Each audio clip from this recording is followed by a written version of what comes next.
Hero আলমের মতন hero Alam Riyamoni তালাক দিছে আজকে। হিরো আলম নাম শোনেন না? ওর বউ তালাক দিছে, কারণ ওর বাপ কয়েকদিন আগে মারা গেছে। মরার সময় ওর বউ নাকি গান গাছে, ওর বাপের কাছে যায়নি। ওই কাছে যে বাপ মরে গেলে বাপ পাওয়া যাবে না, বউ ছেড়ে দিলে বউ পাওয়া যাবে। দরকার বউ ছাড়বো, এইরকম বউ আমি দরকার নাই। হিরো আলম সারা জীবন গান করছে, কিন্তু এই বাপের কথাতে আল্লাহ বলতেছে ওয়াকাদা রব্বুকা আল্লা তা'বুদু ইল্লা ইয়াহু ওয়া বিল ওয়ালিদাইনি ইহসানা। জোরে বলেন সুবহানাল্লাহ। এই আপনাদের বউগুলা আপনাকে বাপ মায়ের বিরুদ্ধে কিছু কয়, বহু কিছু কয়, আপনি শোনেন, আপনি শোনেন, তাই না? আপনার বাপ মায়ের বিরুদ্ধে আমি কি বলতেছি? বাপ মায়ের বিরুদ্ধে কোনো কথা বললে হাত ধরবেন, আমার বাপ মায়ের কাছে দেখবেন ওই পাও ধরে বলবি না। আপনার বাপ মায়ের বিরুদ্ধে যখনই বলবে তখনই বউকে বলবেন চ আমার বাপ মায়ের সামনে বল। ওই কিন্তু বাপ মায়ের সামনে বলবি না, কারণ এগুলো কথা সব মিথ্যা। দরকার হলে এরকম বউ বাপ দেওয়ার কথা আছে। জাতির পিতা হযরত ইব্রাহিম ইসমাইল নবীর বাড়ির বেড়াবার কাছে যা বলতেছে বাবা ইসমাইল, বাড়ির থেকে একটা মহিলা বলছে কে ডাকে, কে ডাকে? ইব্রাহিম নবী কয় কে রে? যেই বাড়ির মেয়ের কথা জোরে শোনা যায় এই বাড়ির তো রহমত বরকত থাকে না। যেই বাড়ি মরদ মানুষ মেয়ে মানুষ, কিন্তু মরদ মানুষের কথা শোনা যায় না, খালি মেয়ে মানুষের কথা শোনা যায়, ওই বাড়ির কোনো রহমত থাকে না। ধন থাকে, সম্পদ থাকে, কিন্তু শান্তি থাকে না। আপনাকে এই ধন তোলার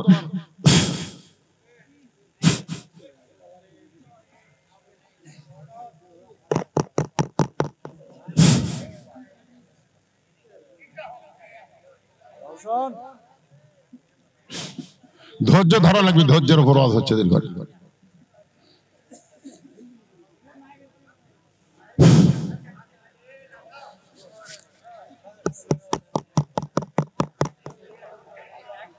ওরা হয় দেবেন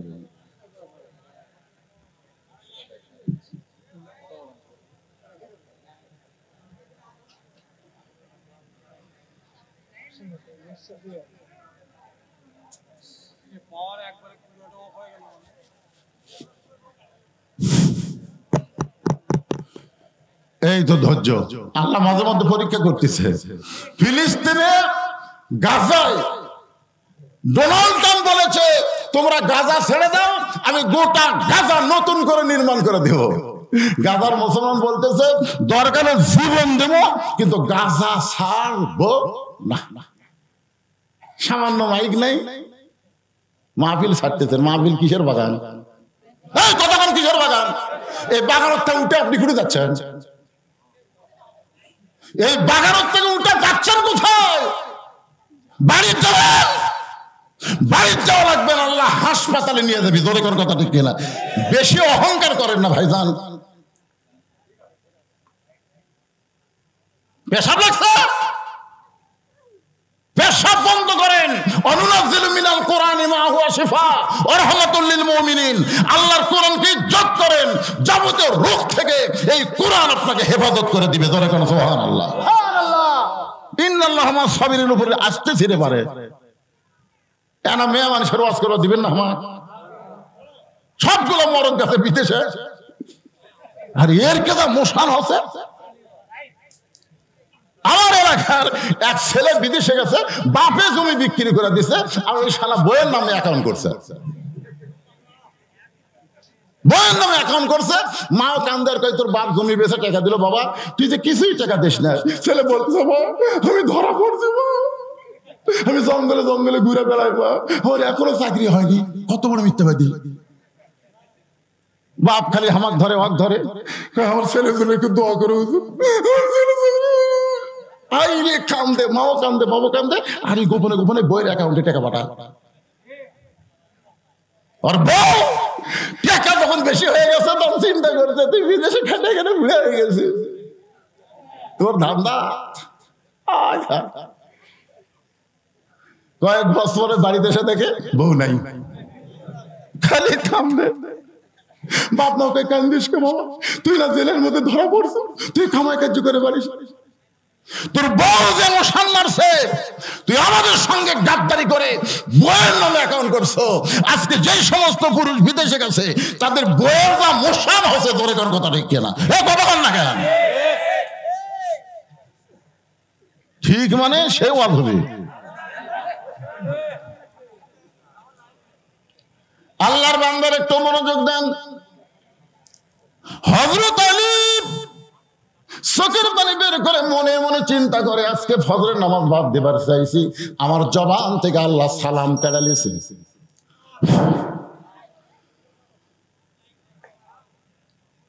আলী বলতেছেন, ফাতেমা, ও নবীর মেয়ে ফাতেমা, আজকে ফজরের সময় তুমি যেন আমাকে ঘুম থেকে ডাক দিও না।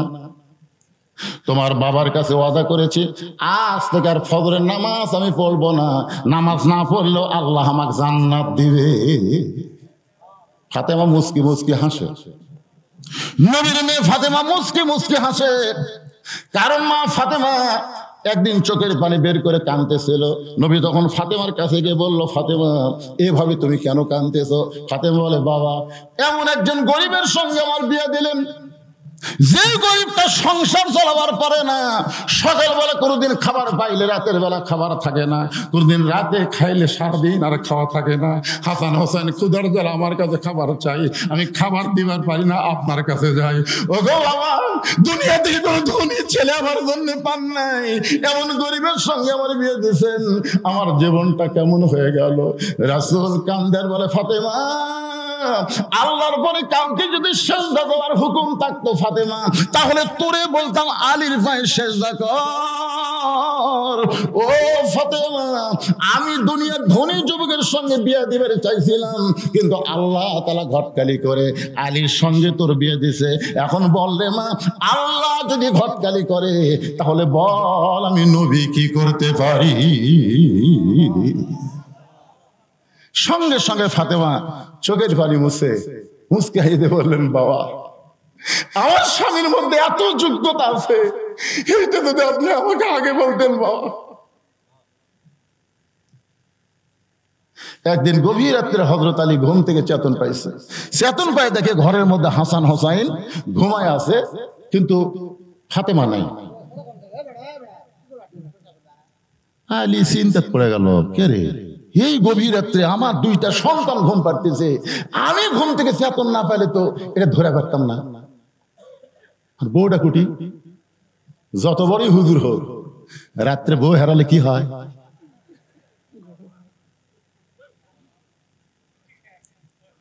যত বড়ই হুজুর হোক, আমি যত বড়ই মৌলবি হই, মাঝে মধ্যে সন্দেহ আছে না নাই, কথা কন না কেন ভাই রে? হযরত আলী দরজার দাঁড়িয়ে গেলেন, দাঁড়িয়ে দেখতে পাই মরুভূমির মধ্যে কালো চাদর মাথায় দিয়ে গভীর রাত্রে ফাতেমা খুব জোরে জোরে হাঁটতেছে। আলীর সন্দেহ হয়ে গেল, এই গভীর রাত্রে ফাতেমা কোথায় যায়? নিরাপদ দূরত্ব বজায় রেখে পিছনে পিছনে হাঁটতেছে। আল্লাহর নবী যেই ঘরে ঘুমায় থাকে, ওই ঘরের জানলার পাশে ফাতেমা চুপটি করে দাঁড়াইছে। আলী একটু দূর থেকে কানটা খাড়া করে শুনতে চায়, দেখি ফাতেমা কি বলে। ফাতেমা বলতেছে, বাবা, আজকে যদি আমার মা জীবিত থাকতো তাহলে আমার কথা মায়ের কাছে বলতাম, কিন্তু মা যখন মরে যায় বাবা, বাপের কাছে সরাসরি বলতে হয়। ও বাবা, আমি গভীর রাত্রে তোমার জানলার কাছে তোমার দুঃখিনী মেয়ে ফাতেমা দাঁড়াইছি, তুমি একটু দয়া করে ঘরের দরজা খুলে দাও। হযরত আলী দূর থেকে শুনতেছে। কিছুক্ষণ পর আল্লাহর নবী যখন ঘরের দরজা খুলে দেয়, ফাতেমা ঘরের মধ্যে ঢুকে গেলেন। হযরত আলী এক দৌড়ে জানলার কাছে এসে কানটা লাগাইছে। রাসূল বলতেন, ফাতেমা, তুই একা একা কেন ঘরে ঢুকলি মা? আলীকেও ঘরের মধ্যে নিয়ে আয়। আলী জানলার কাছ থেকে চমকে উঠছে, নবী কি আমাকে জানলার কাছে দেখতে পাইল নাকি? কিন্তু নবী বলার কিছু না, কারণ হলো যত বড় নবী হোক না কেন তিনি তো একজন বাবা। আর বাবা হিসাবে বিবাহিত মেয়ে গভীর রাত্রে যদি স্বামী ছাড়া আসে তাহলে অবশ্যই বলতে হবে তুই একা কেন, তোর স্বামী কোথায়। এই নিয়তে নবী যখন বলতেছেন ফাতেমা তুই একা কেন, আলীকেও ঘরের মধ্যে নিয়ে ফাতেমা বলতেছে বাবা আমার হাসান হোসেন ঘুমের মধ্যে আছে, আমার স্বামীটাও ঘুমের মধ্যে আছে, এই ওদের ঘুমটা পরীক্ষা করে আমি গভীর রাত্রে চোরের মতো আপনার কাছে আইছি বাবা, মেহেরবানি করে একটু ঘরে বাতি জ্বলান। রাসূল বলে ফাতেমা কি বলবে বল, তাড়াতাড়ি বলেই তুই চলে যা, বেশি সময় দেরি করিস না যদি ঘুম থেকে চেতন পাই। ফাতেমা কি বলবি বল। ফাতেমা বলতেছে বাবা বহু জীবনে বললাম, বলে কোনো কাজ হলো না, আজকে একটু আপনাকে আমি দেখাবার চাই, একটু বাতি জ্বলান বাবা, একটু ঘরের মধ্যে বাতি জ্বালান। নবী যেই মাত্র ঘরে বাতি জ্বালাইছে সঙ্গে সঙ্গে ফাতেমা দুইটা হাত নবীর সামনে বাড়ায় দেয়। নবী তাকায় দেখি হাতের তালু আছে কিন্তু হাতের উপরে কোনো চামড়া নেই, গোটা হাত গোস্তের টুকরার মতো লাল দেখতে পাই। নিজের মেয়ের হাত রক্তাক্ত দেখে ফাতেমা বলতেছে বাবা সকালবেলা উঠে আমার সন্তান দুইটা খাবার চাবে, আমার স্বামীর সামনে খাবার দিতে হবে, কিন্তু এই হাত নিয়ে আমি জাতা কেমনে ঘুরাবো বাবা। আপনি যে বিয়ের সময় একটা জাতা দিয়েছেন আমার গপ পিষতে, কিন্তু আমার হাতটা দেখেন বাবা, আমি কিন্তু 3-4 দিন আর জাতা ঘোরাতে পারবো না, মেহেরবানি করে 3-4 দিনের একটু খাবার যা হয় আপনি আপনার দুঃখিনী মেয়েকে দেন গো বাবা, এই গভীর রাত্রে চোরের মতো আমি বাড়িতে নিয়ে যাওয়ার চাই। এমন সময় আল্লাহর নবী আর সহ্য করতে পারলেন না, ঘরের কোনায় গিয়ে বলে মাবুদ তোমার সন্তান নাই, কোন সন্তান তুমি জন্ম দাওনি, তোমাকে কেউ জন্ম দেয় নাই, কিন্তু আমি একজন বাবা, যতই নবী হই আমি একজন বাবা গো আল্লাহ। এখন বাপের সামনে মেয়ের এমন কষ্ট দেখে বাবাকে আর সহ্য করতে পারে আল্লাহ গো, এমন গরিব আলীর সঙ্গে তুমি কেন ঘটকালি করলা, এমন গরিব আলীর সঙ্গে কেন তুমি ঘটকালি করলা। এই কথা যেই মাত্র নবী আল্লাহকে বলতেছে সঙ্গে সঙ্গে ফাতেমা মাথায় কাপড় দিয়া নবীর ঘর থেকে বাইরে যায়। রাসূল বলে ফাতেমা আমি তোর বিরুদ্ধে কিছুই বলিনি মা, তুই কেন ঘন্টা দিয়ে ঘর থেকে বাইরে যাস। ফাতেমা বলতেছে বাবা আপনি একদিন বলেছিলেন আল্লাহর পরে কাউকে যদি সেজদা দেওয়ার হুকুম থাকতো তাহলে আমার স্বামীর কদমে সেজদা করা লাগবে, এই কথা বলে আপনি বুঝাইছেন আল্লাহর পরে মেয়ে মানুষের কাছে সবচাইতে দামি ওই মহান ব্যক্তি হলো তার স্বামী। আমার স্বামীর বিরুদ্ধে আপনি আল্লাহকে বলবেন আর আমি আপনার কাছ থেকে আটা নেব, এমন ফাতেমা আমি না, আমি চলে গেলাম, আমার কোনো কিছু দরকার নাই, এই গোস্তওয়ালা রক্ত হালা হাত দিয়ে আমি যাতা ঘোরাবো বাবা, আমার আর কোনো কিছু দরকার নাই। বাজান হযরত আলী চোখের পানি বের করে এক দৌড় ঘরের ভিতরে ঘুমের ভান করতেছে, কিছুক্ষণ পর তাকে দেখে ফাতেমা মাথায় ঘোমটা দিয়ে ঘরের মধ্যে ঢুকে স্বামীর কদমের কাছে শুয়ে পড়েছে। আলী ফাতেমার মাথাটা বুকের মধ্যে নিয়ে বলে ফাতেমা রে এত কষ্টের পর তুমি আমার সংসার করো, তুমি কেন করো। ফাতেমা বলে ওগো স্বামী আমি আপনাকে চিনি, আমি আপনারে চিনি। জোরে কোন সুবহানাল্লাহ। যে বলতেছে আজ থেকে ফজরের নামাজ বাদ দেওয়া ওয়াদা করে আসলাম, আমাকে যেন ঘুম থেকে ডাকো না। ফাতেমা মুচকি মুচকি হাসার কারণ হলো যে ব্যক্তি তাহাজ্জুদের নামাজ পড়ে তাকে আবার ফজরের সময় ডাকা লাগে, কথা কন না কেন। যে আলী তাহাজ্জুদের নামাজ পড়ে তাই আবার ফজরের সময় ডাক দেওয়া লাগবে। মুচকি মুচকি হাসতেছে বলে ঠিক আছে ডাক দেবো না, আজকে একটা কাম করেন আপনি বালুচ বাদ দেন, আজকে বালুচ লয়, আজকে আমার উরুর উপর আপনি মাথা দেন, আমি সারা রাত আপনার মাথা টিপে দেবো, আপনি আরামের ঘুম পাড়বেন, ফজরের আযান যেন আপনার কামত না যায়। ডাক দেওয়া লাগবে না, আপনি তো এমনি চাপন পাবেন, কিন্তু আজকে আপনাকে আরাম করে আমি ঘুম পাড়ব। ফাতেমার উরুকে বালুচ বানিয়ে দেওয়া হযরত আলী ঘুমায় গেছে। যেই মাত্র তাহাজ্জুদের সময় সঙ্গে সঙ্গে হযরত আলী চেতন পায়, বলে ফাতেমা রে তাহাজ্জুদের মনে হয় সময় হয়ে গেছে। ওযু করে তাহাজ্জুদের নামাজ আদায় করলেন। ফাতেমা মুচকি মুচকি হাসতেছে। যেই ব্যক্তি বলল ফজরের নামাজ পড়বে না ওই ব্যক্তি তাহাজ্জুদের নামাজ পড়লো। রাসূল বলেছেন ফজরের নামাজ হলো ইবাদত আর তাহাজ্জুদের নামাজ হলো মাহাব্বত। আপনারা বলেন তো মহব্বত আর ইবাদত এর মধ্যে তফাৎ কি? এ আল্লাহর বান্দারা জানা লাগবে না এটা? তাহাজ্জুদের নামাজ হলো মহব্বত, আর ফজরের নামাজ হলো ইবাদত। ইবাদতের বিনিময়ে মানুষ জান্নাত চায়, আর মহব্বতের বিনিময়ে মানুষ আল্লাহ চায়। মহব্বতের বিনিময় কে? এক বান্দা আছে নামাজের সেজদায়, আল্লাহ ডাক দেয় বলে যতই নামাজ পড় আর যতই সেজদা কর তোর ঠিকানা হলো জাহান্নাম। তুই যতই তাহাজ্জুদ পড় আর যতই সেজদা লম্বা দে তোর ঠিকানা জাহান্নাম। সেজদার থেকে মাথা তুলে বলতেছে আলহামদুলিল্লাহ। আল্লাহ কয় কে রে পাগলা, তোকে জাহান্নামত দিলাম এরপরে আলহামদুলিল্লাহ? পাগল বলতেছে আল্লাহ জান্নাত কে বানাছে, জাহান্নাম কে বানাছে? আল্লাহ বলতেছে দুটাই তো আমি বানাচ্ছি। তো তাহলে আপনার বানানো জাহান্নামের মধ্যে আমার জায়গা আছে, তাও তো আমার জায়গা আছে। আপনি যদি আমাকে বলতেন তোর জান্নাত নাই তোর জাহান্নাম নাই, তাহলে যাবো কোথায়? তুমি যে আমার জাহান্নাম দিলে, তোমার বানানো জাহান্নামে যে আমার জায়গা আছে, তাও বলতে পারবো আমার জায়গা আছে রে, আমার জায়গা আছে। আল্লাহ কয় পাগলা অত পাগলামি করিস না, জাহান্নামত গেলে তুই পুড়ে যাবি, তোর কষ্ট হবে। তা আমি পুড়ে গেলে কষ্ট বলে আপনার কি? জাহান্নামত গেলে আমি পুড়ে যাবো, আমার কষ্ট হবে, তাতে আপনার কি হবে? আল্লাহ বলতেছে আমারও কষ্ট হবে। আল্লাহ বলে তো আল্লাহ আপনার কষ্ট কেমনে হবে? আল্লাহ বলতেছে আমার ইব্রাহিম আমাকে কলিজার মধ্যে নিয়ে নমরুদের চুলার মধ্যে পড়ার আগে নমরুদের চুলা আমি যেমন শান্তির বাগান বানাইছি, আমার মহব্বত নিয়ে কেউ যদি জাহান্নামেও যায় আমি জাহান্নামকেও জান্নাত বানায়া দিব। লিল্লাহি তাকবীর। যে ফজরের সময় আছে বুঝলেন, হয়তালি তো মসজিদ দিকে রওনা দিচ্ছি। ফাতেমার সামনে দাঁড়ায় বলতেছে কোথায় উঠে যাবেন? ফজরের নামাজের আযান দিল, আপনি আমার বাপের পড়বেন না? এতদিন ভিতরে ঢুকছি, আজকে বাইরে থেকে একটু দেখমো রে। এতদিন ভিতরে ঢুকে নামাজ পড়ছি, আজকে বাইরে থেকে দেখবো নামাজের সাইজ কিরকম। নামাজ পড়বো না তোমাকে করলাম, কিন্তু একটু দেখতে পারতাম। যেই বলছে এতদিন ভিতরে ঢুকে নামাজ পড়ছি, তখন ফাতেমা মুচকি মুচকি হাসতেছে, কারণ ভিতরে যাই ঢোকে। বোঝেন? হাদিসে আছে বিস্তারিত, হুজুরি কলব ব্যতীত করছিন কালো নামাজ তোর হবে না। তবে কেন গাও জোয়ারি মানুষকে দেখাও নামাজ পড়ি, ও তোমার সিদ্ধ বীজে সুফসল ফলবে না। আজও কেন আল্লাহর নামাজ ধরতে পারলা না? এখন সবাই জামাতে নামাজ পড়ে চলে গেছে বগুড়া বড় মসজিদ। একজন লোক মসজিদের মধ্যে যায় জোহরের নামাজ পড়তেছে, জুতা চোর চিন্তা করে কেউ নাই রে, একলা জুতাও তো নাই, জুতাটা রাখছে কোথায়? চোর আবার জানে জোহরের আগে 4 রাকাত সুন্নত আছে, ওই কেবল সুন্নতের নিয়ত করলো।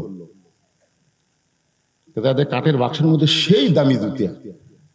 চোর ভাবতেছে এই 4 রাকাত শেষ করতে করতে আমি 7 মাথা পার হয়ে যাবো, এই মনে করে কেবল বিসমিল্লাহ কয়ে।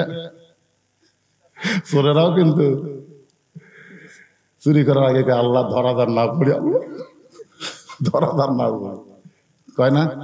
আমার গ্রামের এক লোকের চুরি হলো, আমি বললাম কে ভাই আপনার মতো মানুষের বাড়ি চুরি হলো? হুজুর এই বছরে এত ভালো ঘুম কোনোদিন আমার হয়নি হুজুর, আজকে এত ভালো ঘুম কেন হলো? বলে ঘুম দেওয়ার মালিক আল্লাহ রে। তাহলে আল্লাহ তোমার ঘুম দিল আর চোর করলো চুরি কর। আমার ওই গান মনে পড়ে গেল, একটা গান গান, মাটির পুতুল বানায়া, গানটা গাবো? মাটির পুতুল বানায়া তুমি করিলা বেহোশ, তুমি যেমনি নাচাও তেমনি নাচে পুতুলের দাও দোষ। তুমি সর্প হইয়া দংশন করো, ওজা হইয়া ঝাড়ো, তুমি চোরকে বলো চুরি করো, আবার পুলিশ হইয়া ধরো। আল্লাহ ইচ্ছা করলে ফিলিস্তিনের মাটিতে বোমা পড়বে কিন্তু ফুটবে না। নমরুদের চুলার আগুন যদি না জ্বলে, তাহলে ইসরায়েলের একটা বোমাও ফিলিস্তিনের মাটিতে ফুটবে না। আল্লাহ ইচ্ছা করলে বোমাকে মিষ্টি ভাঙ্গি তরমুজ বানাবার পারে। ধরে কোন কথা ঠিক না? তুমি চোরকে বলো চুরি করো, আবার পুলিশ হয়ে ধরো। গানটা গাই আর কান্দি কিরি, কারণ কি? আল্লাহর লীলা খেলার মধ্যে কাম কি? আজকে সাবিরিন ইন্নাল্লাহ মা'আস সাবিরিন মধ্যে সব পেয়ে যাবেন ইনশা। ধৈর্য ধরতেছেন তো?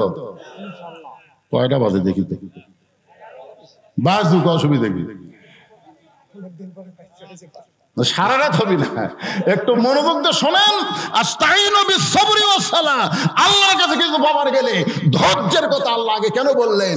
নামাজ এবং ধৈর্যের মাধ্যমে, ধৈর্য এবং নামাজের মাধ্যমে আল্লাহর কাছে চাওয়া লাগবে। অন্য জায়গায় আল্লাহ বললেন কদ আফলাহা মান তাযাক্কা ওয়া যাকারা ইসমা রাব্বিহি ফাসাল্লা। এতদিন তিনি ভিতরে ঢুকে নামাজ পড়ছেন, সাহাবারা বলতেছে ইয়া রাসূলুল্লাহ, এমন ভাবে হযরত আলী জিহাদের ময়দানে পড়ে আছে, আমরা খুঁজতে চাইলাম, খুঁজে খুঁজে দেখি উপর হয়ে আছে। হুজুর গো, আলীর পিছনে এমন একটা তীর ঢুকে গেল, এই তীরটা গোস্তের মধ্যে খাস ঢুকে গেছে। অনেক চেষ্টা করলাম, তীরটাকে আমরা টেনে বের করতে পারলাম না। একটু টান দিলে হযরত আলী জোরে জোরে কান্দে, আমরা সহ্য করতে পারি না। রাসূল বললেন সাহাবীরা রে, আমার আলীকে কষ্ট দিও না, আলী যখন ভিতরে থাকবে এমন সময় তীর টেনে বের করা লাগবে। আলী যখন ভিতরে থাকবে, সাহাবীরা বুঝতে পারলেন না। নবী বললেন আলী যখন নামাজের ভিতরে থাকবে, রাসূল আমার ইমামতি করতেছেন, আর হযরত আলী পিছনের কাতারে নামাজে দাঁড়ায় গেলেন। দুইজন সাহাবীকে নবী বললেন আজকে তোমরা জামাতে নামাজ পড়বা না, আলীর তীর বের করার সময় তোমাদেরকে কাজে লাগাতে হবে। আলী যখন নামাজের ভিতরে থাকবে তখন তোমরা তীরটা টান দিও। হযরত নামাজে দাঁড়ায় গেলেন, তীরের শলাকা টান দেয়, আলী পিছন দিকে চলে আসে, কিন্তু তীরটা গোস্ত থেকে বের হয় না। আলী পিছন দিকে আসে, আবার চিন্তা করলো এখনো মনে হয় নামাজের ভিতরে যাই নাই। যেই মাত্র হযরত আলী সেজদায়, এমন সময় জাবের আর হুযায়ফা এত জোরে তীর টান মারছে, তীর শুধু বের হয় নাই, তীরের সঙ্গে গোস্ত পর্যন্ত ছিঁড়াইছে। নামাজ যখন শেষ হয়ে গেল, জাবের হুযায়ফা গোস্তর তীর নবীর সামনে জমা দিল। নবী আমার তীর গোস্তটা গোপন করে বলেন আলী, আলী রে, সামান্য শলাকায় হাত দিলে তুমি চিৎকার দেখানতে, এখন তীর বের হলো, গোস্ত ছিড়াইলো। আমি নবী জানতে চাই তুমি তখন কোথায় ছিলা? আলী বলতে যে হুজুর, আমি হয়তো তখন ভিতরে ছিলাম, আমি হয়তো তখন ভিতরে ছিলাম। রাসূল বললেন আনা মাদিনাতুল ইলমি ওয়া আলী বাবুহা, আমি হচ্ছে ইলমের শহর, তুমি হচ্ছে তার দরওয়াজা। আলী রে, তোমার মুখে আজকে সাহাবীদের আমি শোনাইতে চাই এই ভিতরে ছিলা, সেইটার কারণ কি? আলী বলতেছে রাসূল, আপনি জানার পরও যখন জানতে চান তাহলে শোনেন। আমি যখন নামাজের নিয়ত করলাম ইলা জিহাতুল কাবাতিশ শরীফাতি, আল্লাহু আকবার, আমার চোখ আছে সেজদার দিকে, আমার মুখটা আছে কাবার দিকে। এক সময় আমি চোখ বন্ধ করি না, সেজদার নিয়ম হলো সেজদার দিকে চোখ রাখতে হবে। আমি জোর করে চোখ দুইটা খুলে রাখতে চাই, কিন্তু এক সময় আমার দুইটা চক্ষু বন্ধ হলো।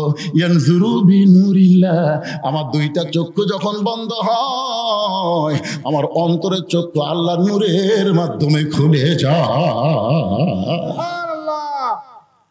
ইত্তাকু ফিরাসাতাল মুমিনিনা ফাইন্নাহু ইয়ানজুরু বিনুরিল্লাহ, আমি তখন নূরের চোখ দিয়ে তাকায় দেখি, আমি যেখানে সিজদা দিব ওইখানে আল্লাহর কাবা ঘর সে দাঁড়িয়ে আছে। যেখানে নবী নামাজ পড়াইছেন মসজিদ নববী, সেখান থেকে কাবা হলো 450 কিলো দূরে, আর সেই কাবা আলীর সেজদার ভিতরে। নইবার আলী রে, তারপরে খবর কি? আলী বলতেছে কাবার মালিক আমাকে বলতেছে আলী, তোমার নামাজের সাইজ দেখে আমি আল্লাহ এত খুশি হয়েছি, দূরের কাবা তোমার সেজদায় হাজির করে দিছি। আলী বলতেছে আল্লাহ, ওই কাবা সেজদায় দিয়া তুমি আমারে খুশি করতে পারবা না, কারণ আমি আলী কাবার সেজদা করি না, কাবার মালিককে সেজদা করি। ওই কাবা আমার সামনে দিয়ে কি করবা? আমি কাবার মালিককে পেতে চাই। আনতা আবুদুল্লাহ কান্নাকা তারাহু ফাইল্লাম তাকুন তারাহু ফাইন্নাহু ইয়ারাকা। আল্লাহ রাসূল বলেছেন ইবাদতের মধ্যে শামিল হও, ইবাদতের মালিককে দেখতে পাবা। আসসালাতু মিরাজুল মুমিনিন হবে। ইবাদতের মালিককে যদি দেখা সম্ভব না হয়, ইবাদতের মালিক যে তোমাকে দেখতেছে এই বিশ্বাস তোমার কলিজার মধ্যে চলে আসবে। আপনারা বলেন তো মসজিদ কার ঘর? আমার সম্পর্কে এক চাচা গামছা গাওয়া দিয়ে জোহরের নামাজ পড়বে আসতেছে। আমি বললাম চাচা গামছা গাওয়া দিয়ে মসজিদ আসতেছেন? আমার চাচা বলছে ফতুয়া দে, ফতুয়া দে, নামাজ হবি না, ফতুয়া দে। আমি বললাম চাচা খালি গামছার কথা বলতে আপনি এত রাগ করলেন, এই জন্যই তো হাসিনা তোর দিকে পারে না রে, এই জন্য বলেছেন লেবাসুত তাকওয়াহা, এমন পোশাক পরো যে পোশাকের কারণে তোমার ভিতরে আল্লাহর ভয় পয়দা হয়। এমন একটা স্ট্যান্ডার্ড লুঙ্গি পরে গেছে আর একটা শার্ট, কে জানেন স্ট্যান্ডার্ড লুঙ্গি হঠাৎ যদি কারেন্ট যায় ঘরের মধ্যে কি হবে? মসজিদের মধ্যে কারেন্ট গেছে, ফ্যান গেছে, স্ট্যান্ডার্ড লুঙ্গি ঘামে উড়াতে সাথে জমে আছে, রুকুর থেকে যেই শেষ দাঁত গেছে ভাই প্রাপ্ত পেছনে ফেটে গেছে। এখন শার্ট থাকার কারণে দ্বিতীয় কাতার লোকে নামাজ হবে। আর যদি ওর গায়ে একটা পাঞ্জাবি থাকতো, একটা জুব্বা থাকতো, লুঙ্গি খোসা পড়লো, কারো কেবলা পরিবর্তন হতো না। কথা কর না, কথা বলো। কোন পোশাক পরে মসজিদ যাওয়া লাগবে এটাও জানা দরকার মুসলমানের। জোরে কোন কথা ঠিক কিনা? আমি বলতেছি না হাব্বা জুব্বা পরাই কথা বলতেছি না। যে পোশাক পরলে আপনি সিনেমা হলে ঢুকতে পারবেন না, সেই পোশাক কোনটা চিন্তা করে দেখেন তো, দেখেন। যে চেহারা করলে আপনি পাপ করতে পারবেন না, সে চেহারা কোনটা? এক মেয়ে আমাকে বলতে তো, হুজুর আমার স্বামীর চেহারা এত সুন্দর, হুজুর স্বামী খেলে বাহিরে গেলি মেয়েরা খালি তাকা থাকে, হুজুর আমার স্বামীর দিকে যখন অন্য মেয়ে তাকায় আমার খুবই খারাপ লাগে। কেমন একটা দোয়া দেন হুজুর, যে দোয়া আমল করলে আমার স্বামীর দিকে অন্য কোনো মেয়ে তাকাবি না, স্বামী জান খালি আমার একলার হয়ে যায়। আমি তখন বললাম, মা দোয়া লাগবে না, তুমি তোমার স্বামী চাচা বানাও। যেই কছি চাচা বানাও, মেয়ে হুজুর আপনি আলেম নাকি? স্বামী কোনদিন চাচা বানান যায়? এই তো কি চাচা কবার কছি, চাচা বানাবার কছি, বানাবার। এমন চেহারা কর সমস্ত মেয়ে যেন তোর স্বামী চাচা কয়। ওই আমার কথা বলতো, ভাই স্বামীর হাত পাও তেল দিয়ে এমন বাধ্য করে, এখন দাড়ি 4 আঙ্গুল হচ্ছে, স্বামী খেলা বাইরে ঘুরতেছে, কোনো মেয়ে ওর স্বামীর দিকে তাকায় না। কেউ যদি ভুল করে তাকায়, চাচা সালাম আলাইকুম, কেমন আছেন চাচা? এখন স্বামী যদি কেউ চাচা কয়, বইয়ের কোনো সন্দেহ আছে? তাহলে চিন্তা করে দেখেন, রাস্তার মেয়েরা যখন তাকাবেন আপনার দিকে, এমন চেহারা হলো তাকওয়ার চেহারা। জোরে কোন কথা ঠিক কিনা? যে চেহারা নিয়ে মসজিদের মধ্যে ঢোকা যায়, সিনেমার হলে ঢোকা যায় না, এমন চেহারা, এমন পোশাক হলো লেবাসুত তাকওয়া। জোরে কোন কথা ঠিক কিনা? বুড়া হয়ে গেছে, চামড়া ভাঁজ পড়ে গেছে, বারে ভিতরে দাঁত একটাও নাই। ওই সেলুনের যা কয় নামিয়া দে, নামিয়া দে। সেলুনের সে বুঝছেন তো ভাই, সেই ধার আর চামড়া ঘসমস দেখে ওর মতো দাঁতও নেই, বুঝছেন না? দাঁত থাকলে তো অনেক টান টান হয়, ভিতরে ঢুকে গেছে, এটি খুদ ধরে মারলে লিচে কাটিয়ে দেয়, গোটা সেলুনে বদনাম হবি। দরকার দাড়ি সেভ করবে গেলে কাটিয়ে দেয়। ও এখন বলতে, চাচা আপনি দুটো পাও ধরি, চাচা আপনার এখন দাড়ি ছোঁয়া লাগবে, চাচা তুই যে ভাবি হোক কামিয়ে দে। এখন কি করবি? কামিয়ে দিছে, সকালবেলা দাড়ি কামাছে, বিকেল বেলায় লোকটা মরতে পারে। আর প্রেশার বেশি আছিল, হার্ট অ্যাটাক করে মারা গেছে। এখন দাড়ি চাঁচা লিয়া কবর থুয়ে যাচ্ছে। মুনকির নাকি বলতেছে, আমার নাবিউকে, তোমার নবীকে মানে হাজার রাজুল নবী কিন্তু হাজির করা হবে। এখানে আর একটা কথা, রাজনীতির উত্তর আছে। এখানে বলা হবে আমার নাবিউকা, তোমার নবী, তোমার নেতাকে আল্লাহুম্মা সাল্লি আলা সাইয়্যিদিনা। জোরে কোন কথা ঠিক কিনা? আমরা দরুদ পড়িনি আল্লাহুম্মা সাল্লি আলা সাইয়্যিদিনা, তোমার নেতাকে। তখন আপনি কি বলবেন? আপনি যদি বলেন আমার নেতা, আমার নেতার চরিত্র ফুলের মতন পবিত্র, নামাজ পড়ে না, একক কি গাঞ্জা খাই বলে 5 ওয়াক্ত, এ সাইড থেকে কে কয় রে? নেতার পিছনে সামসাগিরি করলে কবরে গেলে ধরা খাবেন। জোরে কোন কথা ঠিক কিনা বলেন? আল্লাহ নবী বলে মুনকির নাকি আমার সুন্নত দাড়ি নিয়ে যে কবরে আসতে পারে নাই, ও যতই আমাকে নবী বলুক, আমি নবী তাকে উম্মাত বলে স্বীকার করব না। অন্তত দাড়ি নিয়ে কবরে যাওয়ার চিন্তা করা দরকার। জোরে কোন কথা ঠিক কি না? এ কোন নেতারে?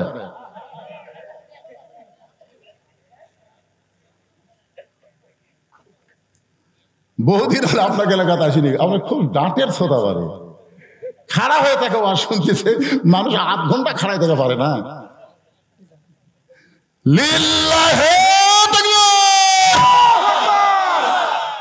হযরত আলী দৃশ্য দেখতেছে, হঠাৎ দেখতে পাই আবু যর গিফারি মসজিদ নববীর ভিতরে ফজরের সুন্নত আদায় করতেছে। ফজরের নামাজের আগে 2 রাকাত সুন্নত আছে না নাই? সর্বসাকুল্যে 12 রাকাত সুন্নত আপনাদের আদায় করা লাগবে। 5 ওয়াক্ত নামাজের 12 রাকাত, জোরে কোন কয় রাকাত? তার মধ্যে জোহরেরই হলো 4 রাকাত, আর আগে আর 2 রাকাত পরে। জোহরের হলো 6 রাকাত, 4 রাকাত আগে পড়া লাগবে, জোহরের পরে 2 রাকাত, মাগরিবের পরে 2 রাকাত, এশার পরে 2 রাকাত, আর ফজরের আগে 2 রাকাত। এই 12 রাকাত সুন্নত হচ্ছে সুন্নতে মুআক্কাদা। রাসূল বলেছেন ফজরের 2 রাকাত সুন্নতের এত দাম, আসমান জমিন বিক্রি করলেও ফজরের 2 রাকাত সুন্নতের সমান হবে না। আবু যর গিফারি যখন ফজরের 2 রাকাত সুন্নত নামাজ আদায় করতেছে, এমন সময় হযরত আলীর মন বলতেছে, আলী তুই নবীর কাছে বলেছিস ফজরের নামাজ পড়বো না, সুন্নত পড়লে অসুবিধা কি? তুই তো নবীর কাছে কইছি ফজর পড়বো না, ফরজ পড়বো না, ফজর পড়বো না। ফজর হলো 2 রাকাত, জোহর হলো 4 রাকাত, আসর হলো 4 রাকাত, মাগরিব হলো 3 রাকাত, এশা হলো 4 রাকাত। এই 70 রাকাত নামাজ লাইলাতুল মিরাজে আল্লাহ নবীকে দিয়েছে। এই মিরাজের নামাজ হলো ফরজ। জোরে কোন কথা ঠিক কি না? সর্বসাকুল্যে কয় রাকাত? 70 রাকাত। জোরে বলেন কয় রাকাত? আলী রে, ফজরের 2 রাকাত সুন্নত পড়লে তোর সমস্যা কি? হযরত আলী আবু যর গিফারির কাছে গিয়ে ফজরের 2 রাকাত সুন্নত নামাজ আদায় করেছে। আবু যর গিফারির বন্ধুর নাম হল হযরত আলী। আবু যর গিফারি আর হযরত আলী দুইজন কি? কথা কন না কেন? দুইজন কি? ফাতেমা যখন বলে গেল, স্বামী গো, গভীর রাত্রে যখন মারা যাব, আপনি আমাকে গভীর রাত্রে কবর দিবেন। দুনিয়ার কোন মানুষ যেন ফাতেমার পর্দার খেলাফের কোনো কিছু না পায়, ফাতেমার কবরের খবর যেন জানতে না পায়। আপনি আমার কবর খুঁড়তে যদি কষ্ট মনে হয়, আপনার আপন বন্ধু যদি কেউ থাকে, তারে বলবেন সে যেন ফাতেমার কবরটা একটু গোপনে খনন করে দেয়। গভীর রাত্রে হযরত আলী আবু যর গিফারির জানলার কাছে ছোট বাচ্চার মতন ফোঁপায় ফোঁপায় কাঁদতেছে। আবু যর গিফারি ঘরের দরজা খুলে বলে, আলী রে, জীবনে বহু যুদ্ধ তোমার সঙ্গে করলাম ভাই, কোন যুদ্ধে তোমাকে এমন করে কাঁদতে দেখি নাই। আজকে তোমার জীবনে এমন কি যুদ্ধ শুরু হলো গভীর রাত্রে আমার জানলার কাছে? আলী বলতেছে, আবু যর, একজন পর্দা নিশি আজকে রাত্রে মৃত্যুবরণ করবে, রাতের বেলায় তাকে দাফন করা লাগবে। এখন তুই যা, জান্নাতুল বাকির পূর্ব কোণায় সবুজ রঙের একটা বাতি জ্বলবে আবু যর, ওই বাতি বরাবর একটা কবর কর। আবু যর গিফারি বলে, আলী ভাই একটাবার বলো সে পর্দার সে নাম কি তোমার মুখস্থ নেই? আলী বলতেছে, আবু যর, 6 মাস আগে নবী দুনিয়া থেকে বিদায় নিয়েছে, আমার হাসান হোসাইন না না না না বলে কাঁদতেছে। এখন পর্যন্ত আমার 2টা সন্তানের চোখের পানি আমি বন্ধ করতে পারি নাই। বারবার আমার বুকের সামনে ঝাঁপতে বলে, বাবা নানারে খুঁজে কিন্তু নানারে পাই না, নানা ছাড়া হাসান হোসেন কেমনে থাকবো বাবা? 6 মাস আগে নবী দুনিয়া থেকে বিদায় নিয়েছে, না না না বলে আমার 2টা বেটা কাঁদতেছে। আজকে গভীর রাতে এদের মা দুনিয়া থেকে বিদায় নেবে। আবু যর, আমি কেমনে সহ্য করবো রে? আমার হাসান হোসেনকে কেমনে সহ্য করবো? যা একটা কবর কর। আবু যর গিফারি বলে, আলী আল্লাহর কাছে ফরিয়াদ করো, আল্লাহ ফাতেমার হায়াত যেন বাড়ায় দেয়। আলী বলতে তো হবে না, ফাতেমা আল্লাহর কাছ থেকে কবুল করে নিয়েছে। গভীর রাত্রে জান্নাতুল বাকির পূর্ব কোণায় গিয়ে দেখে সবুজ রঙের একটা বাতি জ্বলতেছে, যেই বাতির কোনো তার নাই, যেই বাতির কোনো সুইচ নাই, বিনা তারে বিনা সুইচ আমার আল্লাহ তাআলা অটোমেটিক ভাবে বাতি জ্বলাই দিছে। দুনিয়ার মুমিনেরা শোনো, তোমার কবরে জানলা নাই, তোমার কবরে দরজা নাই, তোমার কবরে বালিশ খাতা কিছুই নাই, কিন্তু নামাজের নূর নিয়ে যদি কবরে যাওয়ার পারো, তোমার কবরকে আল্লাহ তাআলা জান্নাতের টুকরা বানায়া দিবে। আবু যর গিফারি খোদামদে কবর খুঁড়তেছিলেন, সেই কবর খুঁড়তে খুঁড়তে তিনি পাগল হয়ে গেলেন। এই আবু যর হচ্ছে হযরত আলীর বন্ধু, যে সুন্নত শেষ করছে। আবু যর গিফারি বলতেছে, আলী ভাই এশার সময় কি ওয়াদা করলেন নবীর সামনে? আপনি করলেন ফজরের নামাজ পড়বেন না, তো কি? আলী বলতেছে, তুই আমার চাইতে বেশি জানিস। আবু যর গিফারি কান ধরে বলতেছে, নাউজুবিল্লাহ, আল্লাহর নবীর পরে এই দুনিয়াতে সবচাইতে যিনি বেশি জানে তার নাম হলো হযরত আলী। ধরে এখন সুবহানাল্লাহ। আল্লাহ আমার নবীর পরে যিনি সবচাইতে বেশি জ্ঞানী তার নাম কি? হ্যাঁ, যখন হযরত ওমর ফারুক মদিনার খলিফা ছিলেন তখন আলী ছিল শিক্ষামন্ত্রী। আবু বকর যখন মদিনার খলিফা ছিলেন তখন আলী ছিল শিক্ষামন্ত্রী। নবী যখন মদিনার রাষ্ট্রপতি ছিলেন তখন হযরত আলী ছিল শিক্ষামন্ত্রী। ওসমান যখন মদিনার খলিফা ছিলেন তখন আলী ছিল শিক্ষামন্ত্রী। ধরে কেন সুবহানাল্লাহ। তার নবীর সময় থেকে ওসমান পর্যন্ত সব মন্ত্রী পাল্টালেও শিক্ষামন্ত্রী কেউ পাল্টায়নি। আজকে আমাদের বাংলাদেশের শিক্ষামন্ত্রীকে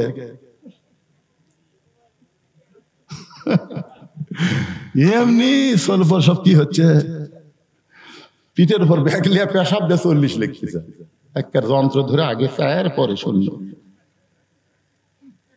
গালো থাকতে চিন্তা করি কিয়ামত হতে আর বেশি বাকি নাই। পেশাব দিয়ে লেখা, এটা কি মনে করছেন? এই মারছে দৌড়, সামনে যা বললাম কি করলি? চাচা দোয়া করে নিয়ত করছি 100 লাখ মত, আজকে পেশাব কম থেকে 40 পর্যন্ত লিখছি। 1 লেখে 2 শূন্য যেদিন দিব সেদিন আমি সাকসেস। আমি কারণ কোন ক্লাসে পড়িস? কই ক্লাস 2 এ পড়িস চাচা। তো কেমনে পেশাব করা লাগে তোর স্যার তোকে শিখাইনি? পাগলা বসে থেকে পেশাব করবি, টাকায় পেশাব করা যায়? তখন বলে চাচা কি কয়, প্রাইমারি পেশাব খানা যায় দেখি চাচা আমার স্যারই খাড়া হয়ে পেশাব করে, ওর স্যারই খাড়া হয়ে মারে। আর সেই শিক্ষা আপনার সন্তান শিখতেছে। কথা কন না কেন ভাই, কথা কন না কেন? একদম বাগদম খরদম সাজা টাকে ঢেললো ঝাঁদর বাজে বাঁচতে বাঁচতে চললো ঢুলি ঢুলি গেল কমলা ফুলি। এই মালটা কি হবে? এই বড় হলে কি হবে? আপনার এলাকায় হাফিজি মাদ্রাসা কোন মাদ্রাসায় ছাত্র পাওয়া যায় না যেখানে ছোট্ট থেকে পবিত্রতার শিক্ষা দেওয়া হয়? লাম ইয়ামুসসুহু ইল্লাল মুতাহহারুন। ততক্ষণ পর্যন্ত কোরআন স্পর্শ করতে পারবে না যতক্ষণ পর্যন্ত পবিত্র না হবা। যতক্ষণ কথা ঠিক কিনা? সেই শিক্ষা দেওয়া হয় না। আল্লাহর বান্দারা একটু মনোযোগ দেন। আলী বলতেছে আমার চাইতে বেশি জানো। আবু যার গিফারি তুই কান ধরে বলতেছে আমার ভুল হয়ে গেছে। আমি বলেছি ফজরের ফরজ পড়বো না, তাই বলি কি সুন্নত পড়া যাবে না? আবু যার গিফারি আর কোনো কথাই নেই। আর এই বারান্দার মধ্যে বসে আছেন হযরত বেলাল, পৃথিবীর শ্রেষ্ঠ মুয়াজ্জিন। সুবহানাল্লাহ বলেন। আল্লাহ রাসূল বললেন কিয়ামত পর্যন্ত মুয়াজ্জিন আযান দিবে, আযান মুসল্লির কান পর্যন্ত পৌঁছতে পারবে, কিন্তু আমার বেলাল যখন আযান দেয় ওই আযান আল্লাহর আরশ পর্যন্ত পৌঁছে যায়। সেই হযরত বেলাল আকামত দেওয়া শুরু করেছে। আকামতের মধ্যে একটা শব্দ আছে কাত কামাতিস সালাহ, আছে না নাই? এই কাত কামাতিস সালাহ শব্দ শোনার পরেও যারা সিয়ারত বসে থাকতেন,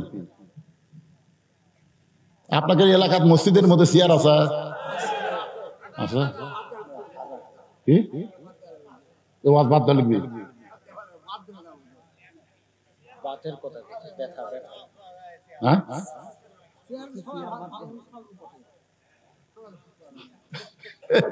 পাগলা সিয়ারত বসলে আপনি সিয়ারত বসবেন, এটা কোন জায়গা পাচ্ছেন? আপনি যদি দাঁড়াবার না পারেন বসা পড়বেন, বসা যদি না পারেন শুয়া থেকে পড়বেন, শুয়াও যদি না পারেন ইশারার দ্বারা পড়বেন। যতক্ষণ পর্যন্ত দাঁড়াবার পারবেন ততক্ষণ পর্যন্ত আপনি জামাতে আসবেন। আপনি সবসময় সরকারি চাকরি করা লাগবে, এই কথা আপনার কে কথা? সবসময় সরকারি চাকরি করা লাগবে?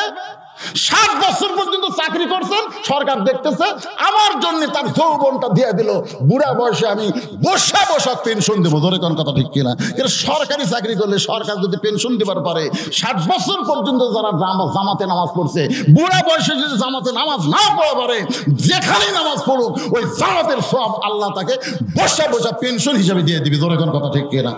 আল্লাহ দিবার পারে না?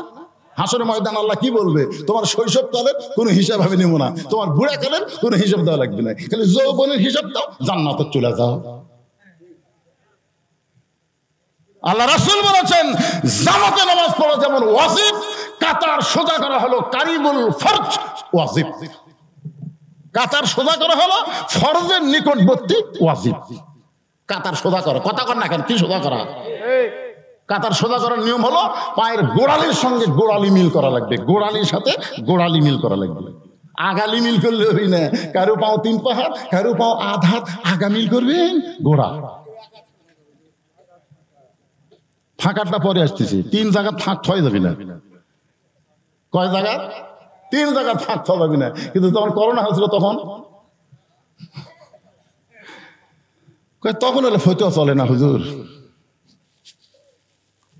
শোনেন, সিয়ারে যদি নামাজ পড়ে আপনি বাড়িতে পড়েন, আর মসজিদে যদি আপনি সিয়ার লিয়ে যান, মসজিদ কমিটিকে আমি বলবো, এবং যারা জামাতের সওয়াব 27 গুণ পাওয়ার নিয়ত করছেন, তারা সিয়ার যদি কোনো কাতারত থাকে ওই কাতারত আপনি দাঁড়াবেন না।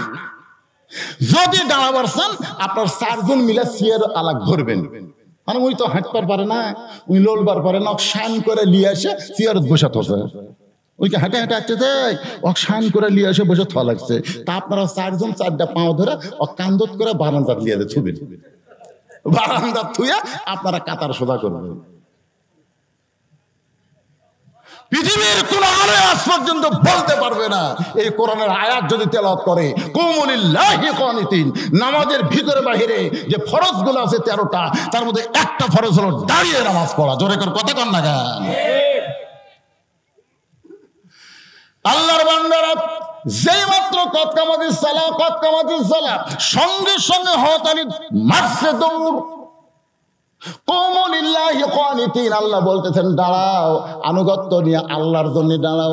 দৌড়ে গিয়ে এরকম আবু বকর ওমরের মধ্যে 2খানা হাত ঢুকাই দিয়ে আস্তে করে চাঁড়া। যখন দেখতেছেন যে প্রথম কাতার হইয়া দ্বিতীয় কাতারে কোনো মুসল্লি নাই, আপনি একজন দেখতেছেন প্রথম কাতার ভরে গেছে আর মুসল্লি আসার মতন কোনো সম্ভাবনা নেই, তখন আপনি একজনে দ্বিতীয় কাতারে দাঁড়াবার পারবেন না। গোটা কাতারের মধ্যে দেখবেন যে জায়গায় একটু ফাঁকা আছে, একটু বেশি ফাঁক যদি করা লাগে আপনাকে আটাতে দেয়, তাহলে মারবেন চাঁড়া। এর নাম কি? আমার থেকে তাকান, জোরে মারলে আবার নামাজ বাদ দেয়, কিন্তু মারামারি শুরু হবে। জোরে করার কথা ঠিক না? কত কবি তো মোবাইলের মধ্যে বারেন্দার রিংটন বাজতেছে। আমাদের 5 মিনিট মোবাইলের মধ্যে বারেন্দাত একজনের মোবাইল রিংটন বাজতেছে, বুঝলেন? ওই সামনে কাতার থেকে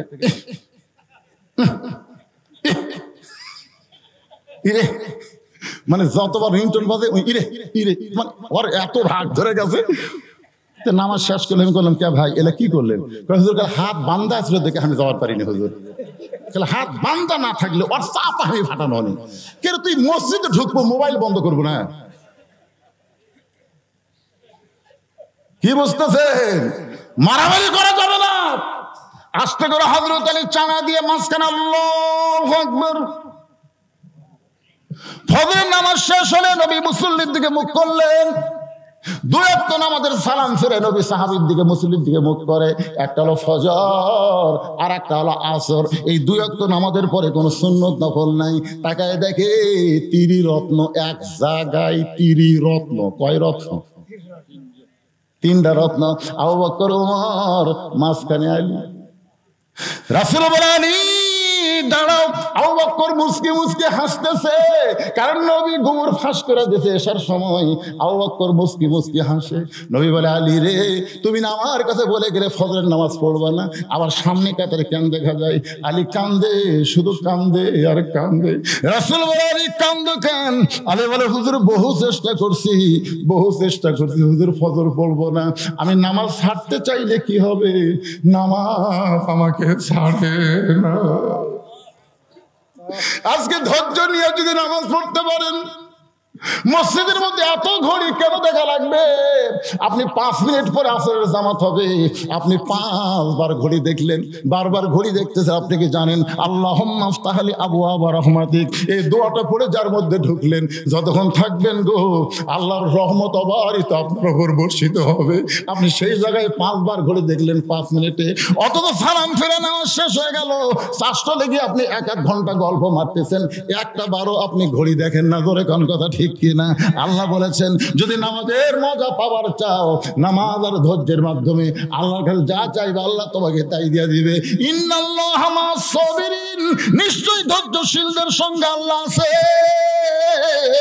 সর্ববিষয়ে ধৈর্য ধারণ করা লাগবে। আমি মায়েদেরকে বলবো, মা যদি মায়ের পায়ের তলে সন্তানের জান্নাত হয় তাহলে আপনারাও একটু ধৈর্য ধরবেন মা।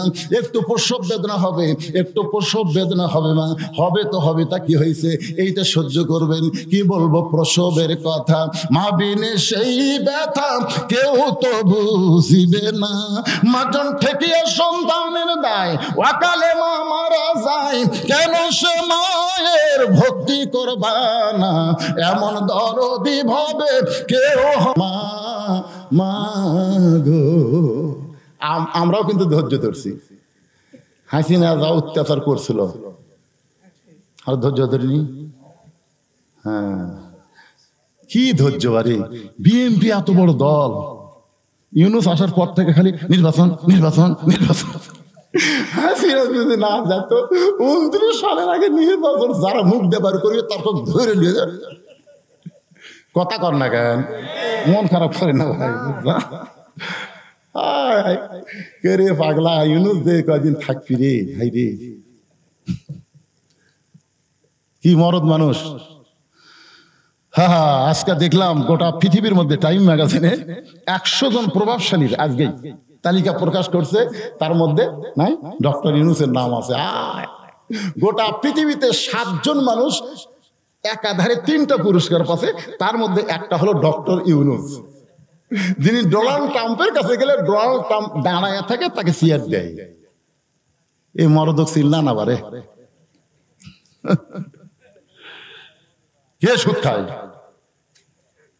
কে বলে সুদ খায়? নিজে বলেছে আমি গ্রামীণ ব্যাংকের কর্মচারী ছিলাম, ব্যাংকের মালিক যদি সুদ খাই আমি বেতন খাইছি, বেতন না। একটা কথা বলা যাবে না। 84 বছর বয়স, 85 বছর চলতেছে, মরদের হাঁটুন দেখছেন। এইবার ঈদের দিনে মাথার টুপি দিয়ে যখন ঈদগার মাঠত গেছিল, আমরা চিন্তা করলাম খালেদা জিয়া যতদিন ছিল মেয়ে মানুষ হওয়ার কারণে, হাসিনা যতদিন ছিল যাওয়ার পারেনি, এবার মরদ মানুষ। আর রেজাল কাওয়ামুন আলান নিসা, আল্লাহ কোরআনে বলেছেন পুরুষেরা নারীদের উপরে থাকা লাগবে রে। আর আমরা এতদিন তলে আসলাম। বুখারী শরীফের একটা হাদিস কই, শুনবেন? মা তারাকতু বাদি আলা উম্মতি ফিতনাতুন আদার আলা রাজুলু মিনান নিসা, রাওয়াহুল বুখারী কিতাবুল ফিতান। আল্লাহ রাসূল বলেছে আমার পরে আমার উম্মতের জন্য সবচেয়ে বড় বিপদ হলো নারী নেত্রী মেনে নেওয়া। 1400 বছর আগে নবী কেমনে জানলো যে বাংলাদেশের মরদগুলা মেয়ে মানুষের তলে থাকবে? খালি খালেদা হাসিনা না, প্রত্যেকটা বাড়ির একটা করে প্রধানমন্ত্রী হচ্ছে। জোরে কোন কথা ঠিক করে মরদ মানুষ যখন হুড়াহুড়ি লাগে তখন মরদ ঘর যা শুয়ে থাকে, ভোগ পায় লাগে একেবারে অন্যা বুঝলেন মাজা পেছিয়ে হাই রে হাই। শোনেন, জোরে কোরআন তেলাওয়াত করলে সেই কোরআন যদি পরপুরুষ শুনতে পায় আপনাদের পর্দা খেলাপের গুনাহ হবে। জোরে কোরআন তেলাওয়াত করলে। আর ঝগড়া করলে কি হবি, ওই মরদের কি হবি যার বউ ঝগড়া করতে যায়। আল্লাহ কোরআন রাসূল বলেছেন আর দায়ুসু লা ইয়াদখুলুল জান্নাহ, দায়ুস কোনদিনও জান্নাতে যাবে না। লা ইয়াদখুল লা ইনফিজান। দায়ুস কে? দায়ুস হলো সকল পুরুষ যাদের অধীনে নারীরা পর্দা করে না। নবীর অধীনে যেমন তার বিবি ছিল, তার মেয়েও ছিল যতদিন বিয়ে হয় নাই। 9 বছরের মেয়ে ফাতেমা ঘরের মধ্যে ঢুইকা দেখে নবী হাতের মধ্যে 2টা ছুরি দিয়ে মুসকি মুসকি হাসতেছে। এই দৃশ্য দেখার পরে নবী আর ঘরের মধ্যে থাকলেন না। নবী যখন ঘর থেকে বাইরে যায়, ফাতেমা চমকে গেল। আমার বাবা ঘরের মধ্যে ঢুকে আমাকে মা মা বলে আদর করে, সে বাবা কেন ঘর থেকে বাইরে যায়? বারান্দায় গিয়ে দেখে নবীর চোখটা দর দর করে পানি পড়তেছে। ফাতেমা বলে, বাবা কি দুঃখে আজকে আপনি এমন করে কাঁদতেছেন? রাসূল বলে, ফাতেমা যে দুনিয়াতে সাজবে মা, আল্লাহ তার আখিরাতের শ্বাস কমায়া দিবে। সঙ্গে সঙ্গে ফাতেমা হাতের ছুরি খুলে মাটির ঠাইলা দেয়। নবী দৌড়ে গিয়ে দুইটা চুরি নিয়ে কুড়ে নিয়ে পকেটের মধ্যে ঢুকে দেয়। ফাতেমা বলে, বাবা এই চুরি হাতে দেওয়ার কারণে আপনি ঘরে ঢুকলেন না, সেই চুরি ফাইলা দিলাম, আপনি কেন কুড়ে পকেটে ঢুকে এলেন? রাসূল বলে, ফাতেমা এই চুরি যত্ন করে রাইখা দিব মা, একদিন তোর নাকে নাকফুল পরাবো, একদিন তোর কানে কানের দুল পরায় দিব, একদিন তোর গলায় মালা পরায় দিব। ফাতেমা বললেন, কবে কবে? আল্লাহ নবী বললেন, যেদিন তোমার বিবাহ হবে। ও ফাতেমা, মেয়েরা কেবলমাত্র এক ব্যক্তির জন্য সাজতে পারবে, সেই ব্যক্তি হলো তার স্বামী। স্বামী ছাড়া অন্য কোনো পুরুষের জন্য নারীরা সাজতে পারবে না।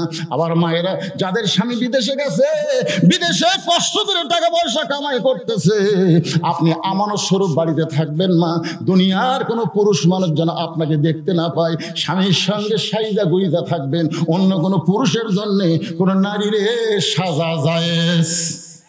জোরে বলবেন জায়েজ। তাহলে বাড়ির থাকে পাগলি, এটি হলুদ ভেরাত হচ্ছে, এটি কালি ভেরাত হচ্ছে। আর যখন কোনো জায়গায় যাবি বেড়াবার, ওরে বাবা রে, কথা প্রসঙ্গে কথা আসতেছে, একটু শোনেন। ইন্নাল্লাহ মা'আস সাবিরিন, ধৈর্যশীলদের সঙ্গে কে আছে? এরপর আল্লাহ বললেন, ওয়ালা তাকুলু, এটাই কিন্তু শেষ আয়াত, এটাই আমার ওয়াজের শেষ পয়েন্ট। ওয়ালা তাকুলু লিমান ইউকতালু ফি সাবিলিল্লাহি আমওয়াতুন বাল আহইয়াউ ওয়ালাকিন লা তাশউরুন। আচ্ছা, একটা মানুষের নাম কই তো, আপনারা দেখেন তো, বুঝার পারেন কিনা। লোকটার নাম হলো মীর কাসেম আলী। নাম শুনছেন? মীর কাসেম আলী, ওনার উকিল গিয়ে ওনাকে বলতে, স্যার আজকে রাত 12টায় আপনার ফাঁসি হবে। আজকে রাত 12টায় আপনার কি হবে? ফাঁসি হবে। মীর কাসেম আলী বলতেছেন, আলহামদুলিল্লাহ আলহামদুলিল্লাহ, মুসকে মুসকে হাসতেছে আর বলতেছে আলহামদুলিল্লাহ। উকিল, এখন কয়টা বাজে? এখন তো 9:30 বাজে স্যার। তাহলে 9:30 বাজলে তাহলে এখনো 2.5 ঘন্টা। বলে, হ্যাঁ স্যার, এখন 2.5 ঘন্টা পর আপনার ফাঁসি হবে। তো মীর কাসেম আলী বলতেছে, খামাখা 2.5 ঘন্টা বসে থাকে কি লাভ? আমি 2 ঘন্টা ঘুম পারি। যদি চেতন না পাই, তুমি আমার ঘুম থেকে ডাক দিবা, কিন্তু এই কথাটা খেয়াল করবেন। কয় ঘন্টা ঘুম পারবো? যদি চেতন না পাই উকিল, তুমি আমাকে ঘুম থেকে ডাক দিও 8 ঘন্টা আগে। উকিল মনে মনে চিন্তা করে, ওরই হবি ফাঁসি আর উই দিবি ঘুম আর হামাক লাগবি টাকা। এই মনে হয় ফাঁসির চিন্তা পাগলা হয়ে গেছে। উকিলের নাম হলো তাজুল ইসলাম। উকিলের নাম কি? তাজুল ইসলাম। উনি ঘর থেকে মনের দুঃখে বের হয়ে গেছে, ফাঁসির কন্ডম সেল থেকে বের হয়ে গেছে। 2 ঘন্টা পরে আইসা দেখে মীর কাসেম আলী ঘুম পাড়তেছে, নাক ডাকতেছে আর ঘুম পাড়তেছে। হায় হায় রে, 8 ঘন্টা পরে লোকটার ফাঁসি হবি আর যে হারে ঘুম পাড়তেছে। পায়ের আঙ্গুল লড়াইছে, চেতন পাবে। চেতন ভাই বলতেছে, ভাই 12টা বাজে গেছে নাকি? না স্যার, আপনি যা করছিলেন 8 ঘন্টা আগে ডাক দিয়েছি। আলহামদুলিল্লাহ। ওযু করে 2 রাকাত নামাজ আদায় করে এই কোরআন শরীফ থেকে 2টা সূরা তেলাওয়াত করলেন। একটা সূরা মূল আর একটা হলো মুজাম্মিল। 2টা সূরা তেলাওয়াত করে ফাঁসির কন্ডম ছেলে, যে পাঞ্জাবিটা সবচাইতে ভালো, ওইটা পরে চিরুনি দিয়ে মাথা হাসলায় বলে, উকিল একবার আমার দিকে তাকায় দেখো তো আমারে কেমন লাগতেছে। পাঞ্জাবি গায়ে দিয়ে মাথার চুল হেসে বলে, উকিল রে আমারে কেমন লাগতেছে। উকিল কান্দার বলে, স্যার আপনি কি শ্বশুর বাড়ি যাবেন? আপনার ফাঁসি হবে।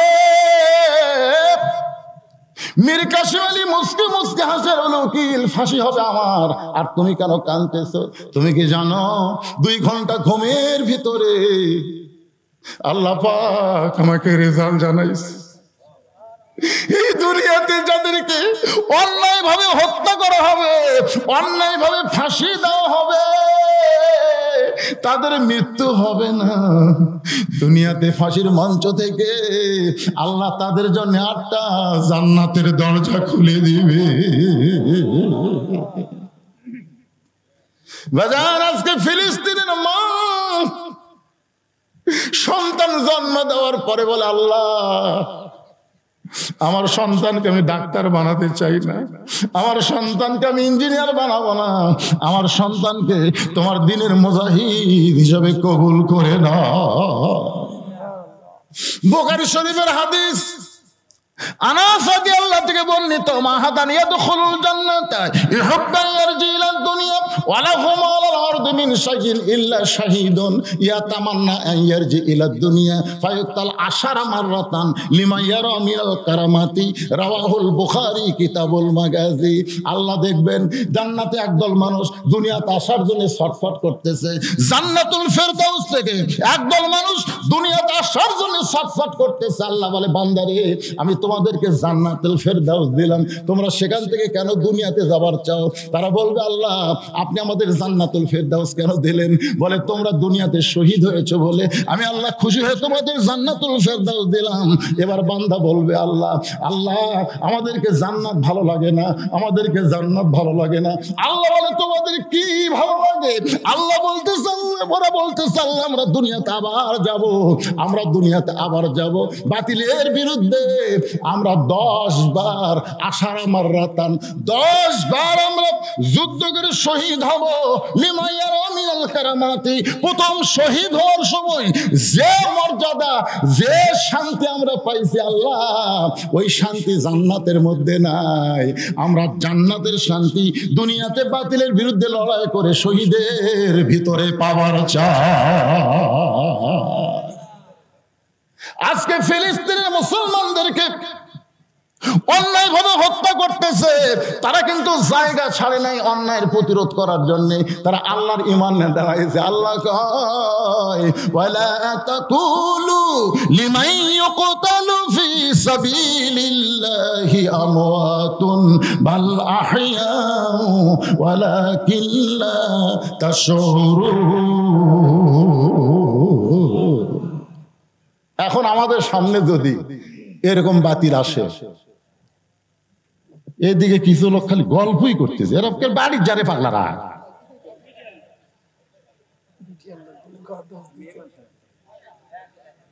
আজকে কি বলেন, খালি পুরুষের ওয়াজ হচ্ছে, মেয়েদের ওয়াজ হয়নি? এজোর এখন হয়নি ভাইজান? যে কয়টা আয়াত তেলাওয়াত করছি, এই কয়টা আয়াত আমি চিন্তা করছি একটা ব্যাখ্যা করতে গেলে কমপক্ষে 2 ঘন্টা লাগবে।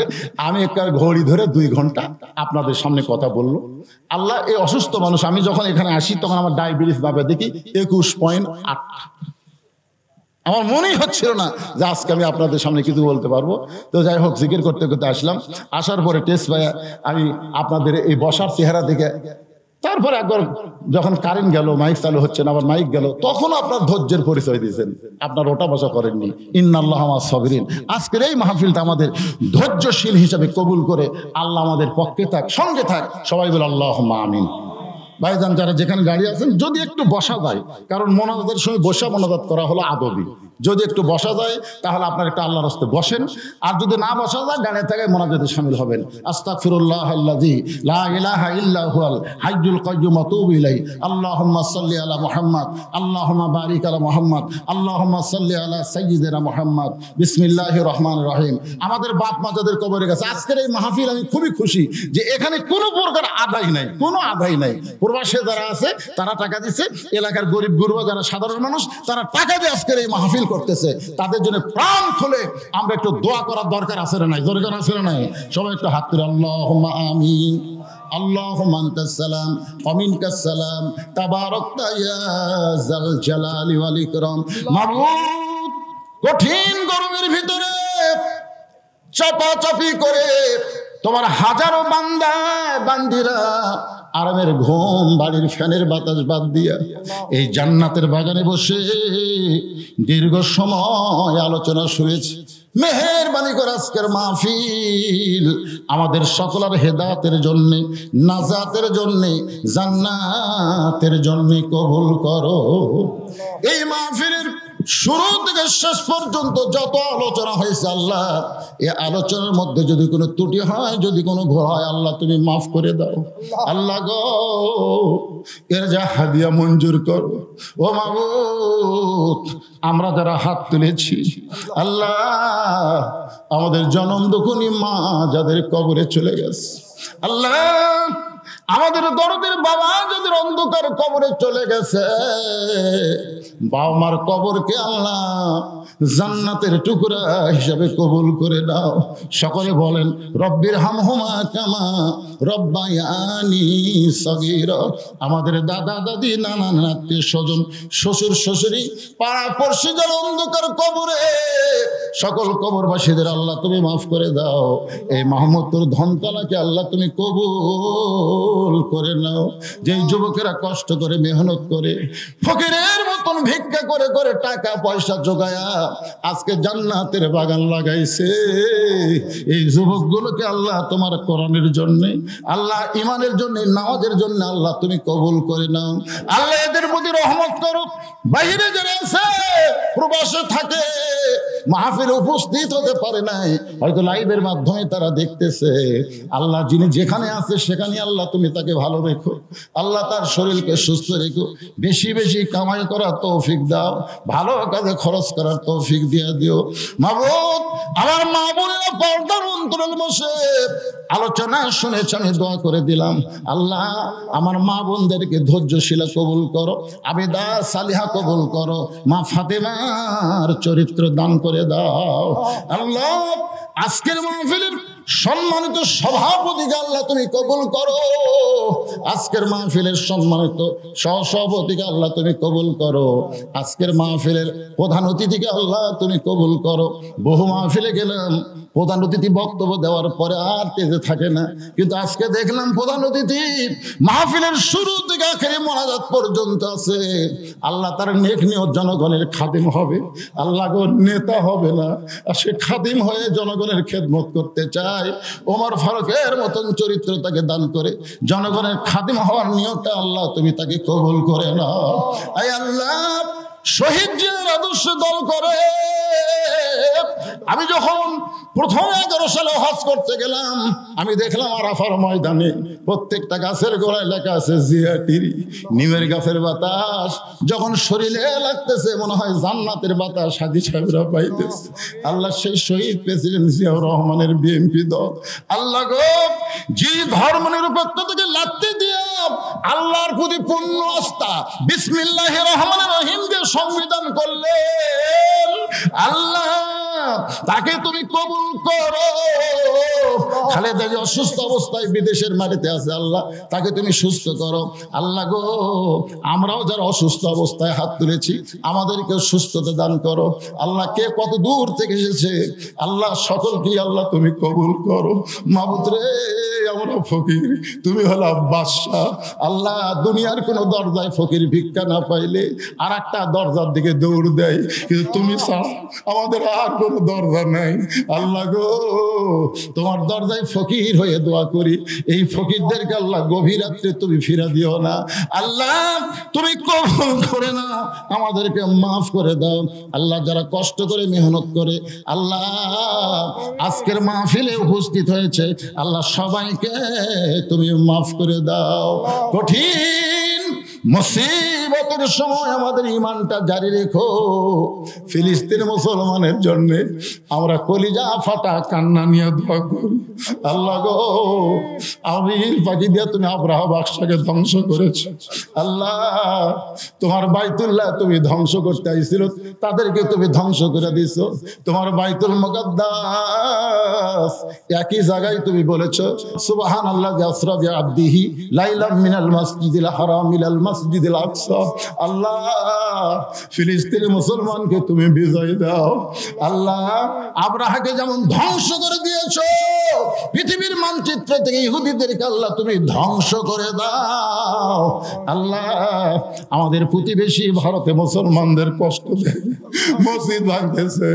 আল্লাহ পরশুদিন দেখলাম একজন মুসলমানের দাড়ি কামাই দিচ্ছে, চোখের ভুরু পর্যন্ত কামাই দিচ্ছে। সেই দিন দেখলাম একটা বদনারী সে মেয়ের বোরকা খুলে নিচ্ছে। মাহবুব তুমি সব দেখতেছো, সব ক্ষমতা তোমার হাতে। আল্লাহ গো, আর মুসলমানদেরকে তুমি কষ্ট রেখো না আল্লাহ, মুসলমানদের বিজয় দাও। আমার বাংলাদেশের প্রতি রহম করো, আমাদের সবাইকে আল্লাহ তুমি মাফ করে মৃত্যুর সময় আমাদের জবানে জারি করে দিও না ইলাহা ইল্লাল্লাহু মুহাম্মাদুর রাসূলুল্লাহ সাল্লাল্লাহু আলাইহি ওয়াসাল্লাম।